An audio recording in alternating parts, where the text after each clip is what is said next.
आपण आपल्या शेतातील गावरान काटाळू वांग्याचं खारं वांगं बनवणार आहोत। तर त्यासाठी मी ते वांगे तोडून घेतलेत। तर आता याचे छान काटे काढून घ्यायचे आणि इथे मी वांग्याचे काटे पूर्णपणे काढून घेतले तर तुम्ही बघू शकता।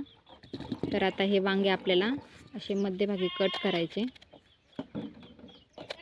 असे कट करून घेतल्यानंतर असं किडकं आहे का कसं बघून घ्यायचं एकदा। वांग जरी चांगलं दिसलं तरी पण आतमध्ये ते किडकं असतं। त्यानंतर पाण्यामध्ये टाकून घ्यायचे।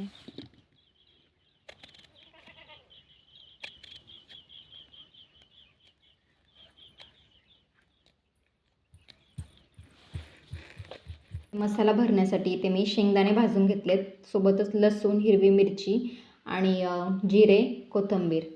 तर तुम्ही हिरवी मिरचीच्या ऐवजी लाल तिखटही वापरू शकता, पण मी हिरवी मिरची वापरणार आहे। तर हे आपण आता बारीक करून घेऊया।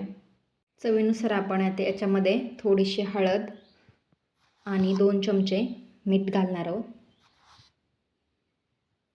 मीठ घातल्यानंतर छान मिक्स करून घ्यायचं।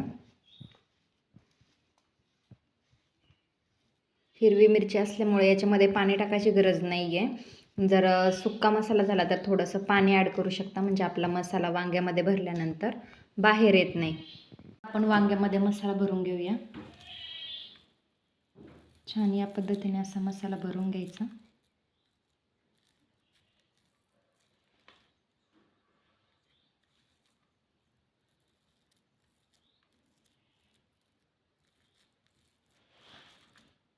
तेल गरम करायला ठेवले, थोडेसे जिरे टाकते। जिरे मोहरी टाकून घ्यायची। छान तडकल्यानंतर आपले वांगे टाकून घ्यायचे।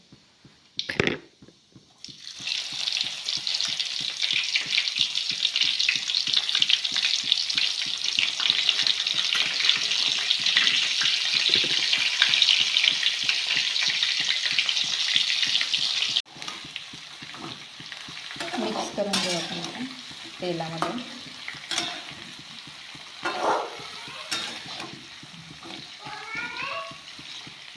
वरती आता आपण झाकण ठेवूया आणि मंद आचेवर थोडंसं गरम पाणी टाकून आपले वांगे चांगले फ्राय होतील।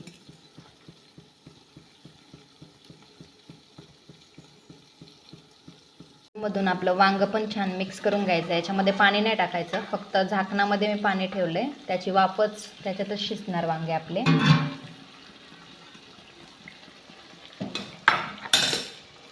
बघू शकता इथं मस्त आपला मसाला झालाय। फक्त थोडंसं तेल जास्त टाकायचं आणि ताजे वांगे होते ना, त्याच्यामुळे पाणी टाकायची गरजच पडत नाही, कारण ताट ठेवलं आपण त्यातच वाफेचं पाणी थोडं थोडं पडतं।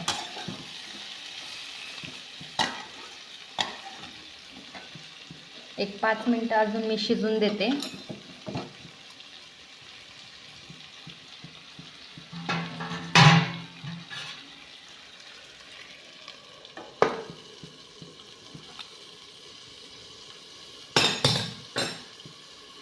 फायनली आपलं वांग तयार आहे, सोबतच गरम भाकरी पण।